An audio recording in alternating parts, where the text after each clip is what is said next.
कहानी की शुरुआत में एमिली, जो एक इंटरनेशनल लेवल की आइस स्केटिंग खिलाड़ी होने के नाते अपनी टीम के साथ नॉर्थ पोल के ग्लेशियर पर आई थी। ऊपर से तो ये ट्रिप एक प्रमोशनल एड शूट लग रही थी, जहां सब लोग बेस कैंप जैसी जगह पर रात बिताने वाले थे। लेकिन एमिली के लिए इस सफर का एक बिल्कुल पर्सनल मकसद भी था, जो सिर्फ उसी का था। उसके पास एक अस्थि कलश था, जिसमें उसकी छोटी बहन अन्ना की राख रखी हुई थी। उसी सुबह एमिली ने अपने साथियों से कहा कि उसे थोड़ा अकेले में समय चाहिए, और फिर वो खुद ही अपने स्केट्स पहनकर ग्लेशियर के किनारे की तरफ फिसलते हुए निकल गई। करीब 2 किलोमीटर तक वो लगातार आगे बढ़ती रही और आखिरकार बर्फ की चट्टान के बिल्कुल किनारे तक पहुंच गई।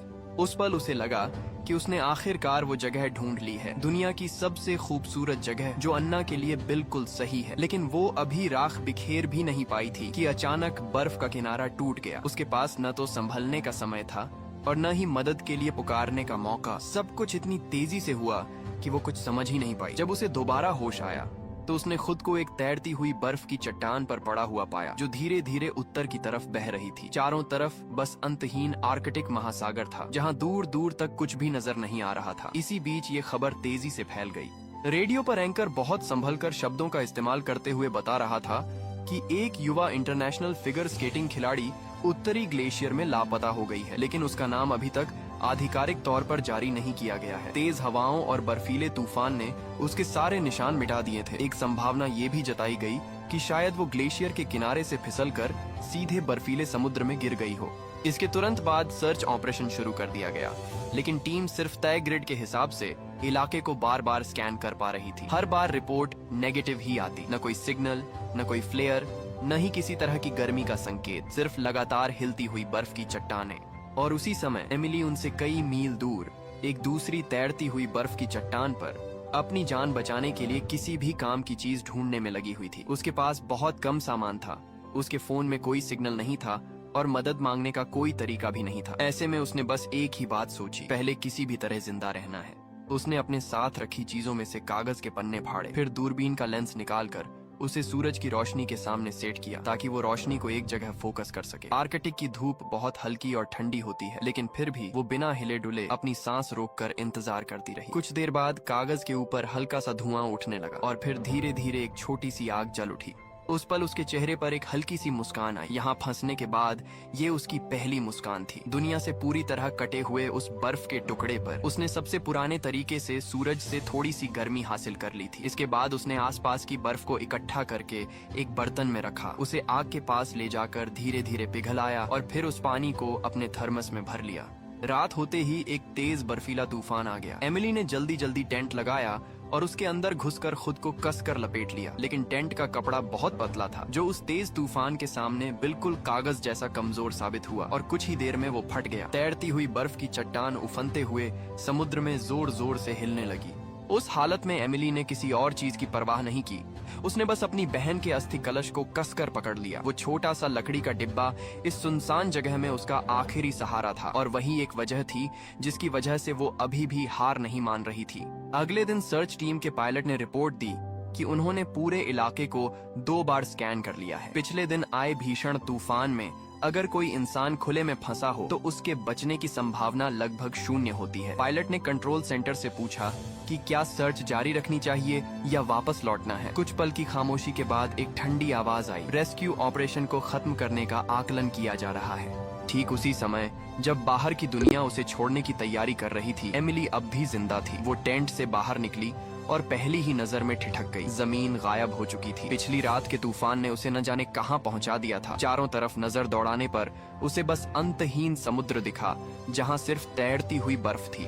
वो कुछ पल वहीं खड़ी रही। उसने न रोने की कोशिश की और न ही चिल्लाई। उसके अंदर एक ऐसी भावना उतर चुकी थी जो डर से भी गहरी थी, एक साफ, ठंडी और पूरी तरह से अकेलेपन की भावना। उसे आखिरकार ये समझ आ गया था कि किसी को नहीं पता कि वो कहाँ है, लेकिन अभी उसे हार नहीं माननी थी। उसने अपना बैग खोला और पिछली रात तूफान में फटे हुए टेंट को सुई धागे से धीरे धीरे सिलना शुरू किया। फिर उसने बैग में बची हुई थोड़ी सी नट्स निकाली और उनसे एक छोटा सा मछली पकड़ने का कांटा तैयार किया। उसने धागा बांधा और उसे पानी में डाल दिया, उम्मीद में कि शायद कुछ मिल जाए। तभी अचानक उसके पीछे से एक भारी टूटने जैसी आवाज आई। वो तुरंत मुड़ी और उसने देखा कि बर्फ का किनारा फिर से टूट रहा था। दो बड़े टुकड़े बिना किसी आवाज के धीरे धीरे पानी में समा गए। उस पल उसे एक कड़वा सच समझ में आया। ये बर्फ का टुकड़ा उसका घर नहीं था, बल्कि एक उलटी चल रही रेत घड़ी जैसा था, जिसमें हर टूटता हुआ हिस्सा उसे ये याद दिला रहा था कि उसका समय लगातार कम हो रहा है। उसी समय उसका फोन अचानक वाइब्रेट करने लगा। एमिली ने लगभग झपट कर फोन उठाया। उसकी आवाज में उम्मीद और घबराहट साफ झलक रही थी। उसने तुरंत सामने वाले से कहा कि कृपया तुरंत रेस्क्यू टीम से संपर्क करें, लेकिन फोन के दूसरी तरफ से एक उत्साहित आवाज आई जिसने उसकी बात बीच में ही काट दी। उस व्यक्ति ने अपना नाम हैरी बताया और कहा कि वो एक एयर कंडीशनर कंपनी से कॉल कर रहा है। उसने बताया कि गर्मी आने वाली है और उनकी कंपनी नए एनर्जी सेविंग एसी पर लिमिटेड टाइम ऑफर दे रही है। अगर अभी नहीं लिया तो अगला मौका अगले साल मिलेगा। ये सुनकर हालात की विडंबना साफ दिख रही थी। एक इंसान जो आर्कटिक में ठंड से मरने के कगार पर है, उसे एसी बेचने के लिए कॉल आ रहा था। एमिली ने उसे बार बार रोकने की कोशिश की। उसने कहा कि उसे एसी नहीं चाहिए, उसे अपनी जान बचानी है। वो आर्कटिक में एक तैरती हुई बर्फ की चट्टान पर फंसी हुई है। उसे अपनी लोकेशन नहीं पता और उसे किसी से इमरजेंसी कॉल करवानी है। उसकी आवाज में गुहार थी, लेकिन दूसरी तरफ से हैरी हंस पड़ा। उसे लगा कि ये बस एक और बहाना है जो लोग सामान न खरीदने के लिए बनाते हैं। उसने शालीन लेकिन ठंडे अंदाज में कॉल खत्म कर दी। कॉल कटते ही एमिली पूरी तरह टूट गई। वो फोन को पकड़कर बार बार हेलो कहती रही, लेकिन कोई जवाब नहीं आया। उसने गुस्से में कुछ गालियां दी और फिर रोने लगी। ये जोर जोर से रोना नहीं था, बल्कि वो खामोश रोना था जो इंसान पूरी तरह टूट जाने के बाद रोता है। उसकी एकमात्र उम्मीद एक सेल्स कॉल समझकर काट दी गई थी। रात फिर से आ गई। एमिली ने अपनी टॉर्च को बर्फ में गाड़ दिया और उसे फ्लैश मोड पर सेट कर दिया ताकि उसकी रोशनी अंधेरे में दूर तक जाती रहे। उसे नहीं पता था कि कोई उसे देख पाएगा या नहीं, लेकिन उसे कुछ तो करना था। भले ही ये एक छोटा सा प्रयास था, लेकिन ये कुछ भी न करने से बेहतर था। समय धीरे धीरे बीतता रहा और बर्फ लगातार टूटती और पिघलती रही। जिस जगह पर वो खड़ी थी वो धीरे धीरे छोटी होती जा रही थी, जैसे कोई पिंजरा उसके चारों तरफ सिकुड़ रहा हो। तभी उसकी नजर दूर समुद्र में एक जहाज पर पड़ी। एमिली लगभग बिना सोचे समझे उसकी तरफ दौड़ी और पूरी ताकत से चिल्लाने लगी, लेकिन दूरी बहुत ज्यादा थी। उसकी आवाज वहां तक नहीं पहुंच सकती थी। तुरंत उसने अपना छोटा सा शीशा निकाला और सूरज की रोशनी को जहाज की दिशा में रिफ्लेक्ट करने लगी ताकि वो सिग्नल भेज सके। कुछ ही पलों बाद जहाज ने दिशा बदली। एमिली एक पल के लिए रुक गई, फिर उसने यकीन किया जहाज सच में उसकी तरफ आ रहा था। उसकी आंखों में उम्मीद चमक उठी। वो तेजी से टेंट के अंदर गई और अपना सामान समेटने लगी ताकि तैयार रह सके। लेकिन जब वो वापस बाहर आई, जहाज फिर से दिशा बदल चुका था। वो वहीं खड़ी रह गई, पूरी ताकत से हाथ हिलाती रही। जोर बर्फ टूट गई। उसे कुछ समझने का मौका ही नहीं मिला और वो सीधे बर्फीले समुद्र में जा गिरी। पानी में गिरते ही ऐसा लगा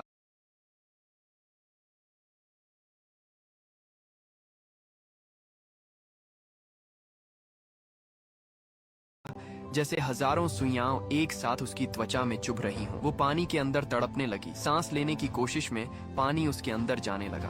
बड़ी मुश्किल से उसने पास की एक बर्फ की किनारे को पकड़ा और खुद को बाहर खींच लिया। वो बर्फ पर लेट गई, जोर जोर से खांस रही थी। उसका पूरा शरीर भीग चुका था, लेकिन उसने खुद को संभाला, बैठी और तुरंत गीले कपड़े उतारने लगी। फिर वो तेजी से टेंट में घुस गई। वो अभी भी उस गिरने के डर से उबर नहीं पाई थी कि तभी उसे टेंट के बाहर से एक आवाज सुनाई दी। ये इंसान की आवाज नहीं थी। उसने धीरे से खुद को संभाला और बाहर झांका। तैरती हुई बर्फ के दूसरे छोर पर एक छोटा सा ध्रुवीय भालू का बच्चा बैठा हुआ था। उसका पूरा शरीर भीगा हुआ था और वो अपनी काली चमकदार आंखों से एमिली को देख रहा था। वो भी किसी तरह इस बर्फ पर आ पहुंचा था और शायद उसे भी नहीं पता था कि अब आगे कहाँ जाना है। एमिली उसे देखती रही और उसके अंदर एक अजीब सी भावना उठी। इस वीराने में अब वो अकेली नहीं थी। इस बर्फ पर अब एक और जिंदा प्राणी था जिसकी हालत बिल्कुल उसी जैसी थी।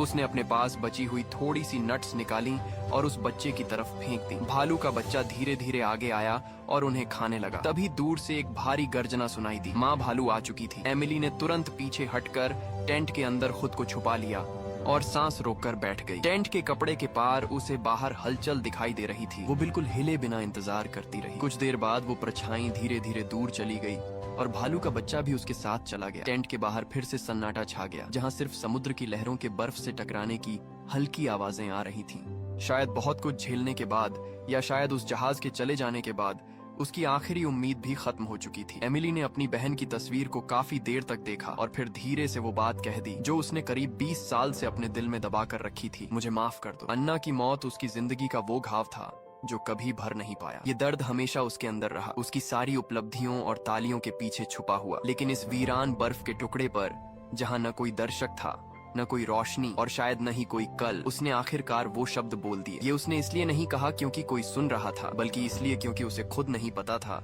कि उसे फिर कभी बोलने का मौका मिलेगा या नहीं।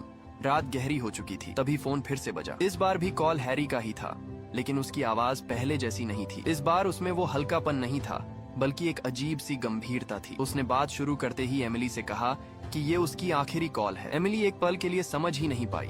उसने पूछा, इसका क्या मतलब है? हैरी ने बहुत शांत आवाज में बताया कि ये सिर्फ उसे किया गया आखिरी कॉल नहीं है, बल्कि वो अब जिंदगी में किसी को भी कॉल नहीं कर पाएगा। ये सुनने में जितना साधारण लग रहा था, उसके पीछे का मतलब उससे कहीं ज्यादा भारी था। एक ऐसा इंसान जिसकी पूरी जिंदगी ही फोन कॉल्स पर टिकी हो, अगर वो कहे कि अब वो कभी कॉल नहीं कर पाएगा, तो इसका मतलब है कि उसकी पूरी जिंदगी किसी तरह टूट चुकी है। एमिली कुछ पल के लिए चुप हो गई। अभी तक वो बस ये सोच रही थी कि किसी तरह हैरी उसकी मदद कर दे, लेकिन उसकी ये बात सुनकर उसे एहसास हुआ कि सामने वाला इंसान भी शायद अपनी किसी बड़ी परेशानी में फंसा हुआ है। उसने अपने डर को थोड़ा दबाकर हैरी से पूछा कि आखिर उसके साथ क्या हुआ है। इसके बाद हैरी ने धीरे धीरे अपनी जिंदगी की कहानी बतानी शुरू की। उसने बताया कि वो पहले बास्केटबॉल खिलाड़ी बनना चाहता था, लेकिन वो ना तो काफी लंबा था और ना ही तेज। फिर उसने डॉक्टर बनने का सोचा, लेकिन अपनी बीमार माँ और 3 छोटे भाई बहनों की जिम्मेदारी की वजह से उसे वो सपना भी छोड़ना पड़ा। उसके पिता की मौत तब हो गई थी जब वो बहुत छोटा था। उसने माना कि वो ना तो बहुत होशियार था और ना ही किस्मत उसका साथ देती थी। वो कभी वो नहीं बन पाया जो वो बनना चाहता था, और आखिर में वो एक टेलीमार्केटर बन गया। एक ऐसा इंसान जिसका फोन हर कोई काट देता है, जिसे कोई सुनना नहीं चाहता। एमिली ने उसे समझाने की कोशिश की, लेकिन हैरी अचानक थोड़ा कड़वा हो गया। उसने कहा कि उसे किसी की सहानुभूति नहीं चाहिए। उसके मुताबिक लोग टेलीमार्केटर के साथ सिर्फ 3 तरह का व्यवहार करते हैं, या तो सीधे फोन काट देते हैं, या गालियां देते हैं, या फिर झूठी शालीनता दिखाते हैं। उसने इंसानों के अंदर की उस नकली अच्छाई को बहुत करीब से देखा था। कुछ देर दोनों के बीच खामोशी छा गई। फिर एमिली ने धीरे से पूछा कि वो उससे क्या चाहता है। हैरी ने कुछ पल सोचा और ईमानदारी से कहा कि उसे खुद नहीं पता, शायद बस वो चाहता है कि कोई उसकी बात सुने। उसने कहा कि जब उसने पहली बार एमिली को कॉल किया था, तब उसने बाकी लोगों की तरह तुरंत फोन नहीं काटा, बल्कि उसकी बात सुनती रही। भले ही उसकी कहानी उसे अजीब और अविश्वसनीय लगी हो। इतने सारे रिजेक्शन और बेइज्जती के बाद किसी का सिर्फ कॉल न काटना भी उसके लिए एक बड़ी बात